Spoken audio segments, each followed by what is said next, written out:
the adventure of your life. You say, imagine who you could be and then aim single-mindedly at that. I encounter these young people who appear to know who they could be, or they've imagined who they could be, but for whatever reason, they seem to choose the certain misery of their current situation, the job that's sucking their soul out, or that relationship, over the uncertainty they'll encounter as they go on the adventure of their life.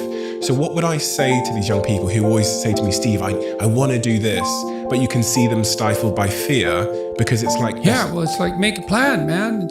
So when I was doing my clinical work, which I did a lot of career work with my clients, both at a beginner level, I would say, like really a beginner level, with people who had no employment whatsoever, no history of employment, who were undereducated and who lacked every skill you could possibly imagine. So these were people who were really in dire straits, up to people who were operating at the top of their profession, but who could still strategize forward. And so, for example, let's say you're at a dead end in your job.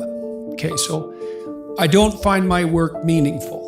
All right, so that's a problem statement. It's like, well, why not? I find the work I do repetitive and boring and without spirit. I have a bad relationship or a neutral relationship with my boss who doesn't know who I am. I have problems with coworkers. All of that needs to be differentiated, right, and analyzed in detail. So we might say, for example, let's say you believe that you're undervalued at work, and maybe you are.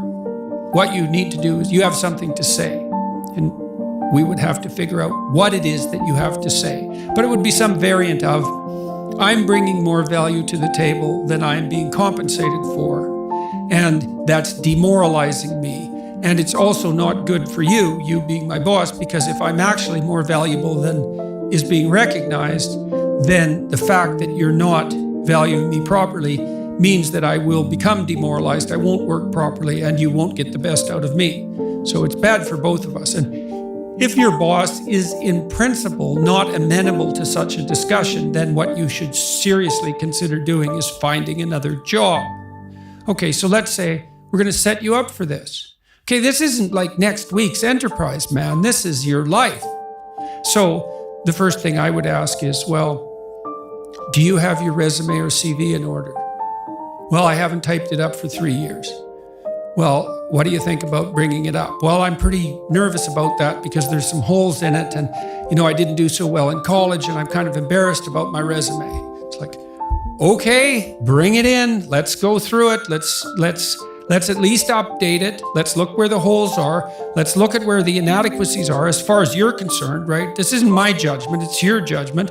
Let's walk through those judgments and see if they're warranted, because maybe you're just too guilty and ashamed and self-conscious and anxious, and you're looking at your resume more critically than someone else would. And maybe there's some holes that you need to rectify. You were 2 courses away from your BA and you dropped out or something like that. Well, maybe we need 6 months to address that. And at least, even if you can't be fully educated, you could be taking some courses online. And so when you went to a new job interview and they said, what about this hole? You'd say, well, I came to terms with that 6 months ago, and in an effort to rectify it, I'm taking the following courses, and here's my plan for completion. That's a really good answer. And anyone with any sense who's interviewing will accept that as an indication that although you're not perfect, and who is, that you have a good plan and that you've thought it through. Like, that's the kind of answer that in all likelihood will cement your candidacy for the position. Okay, so now you're going to go to your boss. Well, you have to have your CV and your resume in order, and you have to be able to stand on it solidly, and which at least means that you're prepared to address the inadequacies in a credible, realistic, believable, and truthful manner. All right, now what you do is apply for like 10 jobs. You don't have to take them, but maybe you have to go to an interview or 2 or 3 or 4, and maybe there's a bunch of opportunities out there for you that you didn't even know about. And maybe someone offers you a job.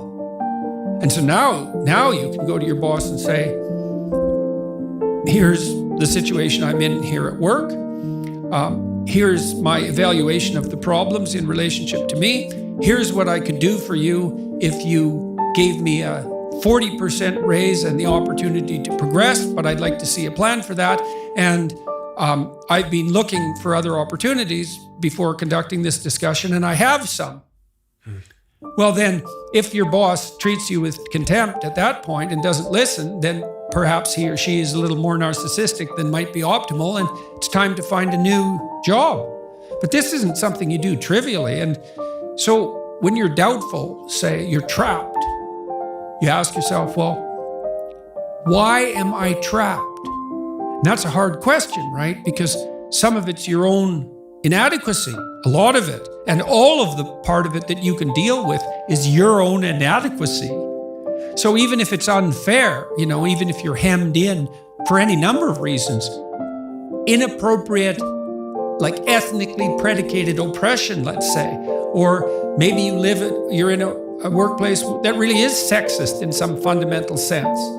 Well, that's not good. It's not just. It's not fair. It's not meritorious. All of those things. And maybe you shouldn't be there.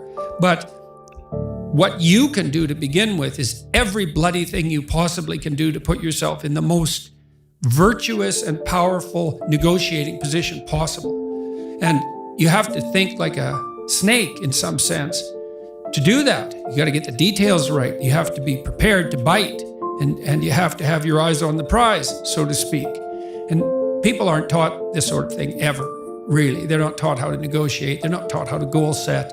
They're not taught how to conceptualize appropriate success in some broad sense. In some sense, that's what the humanities are supposed to teach people.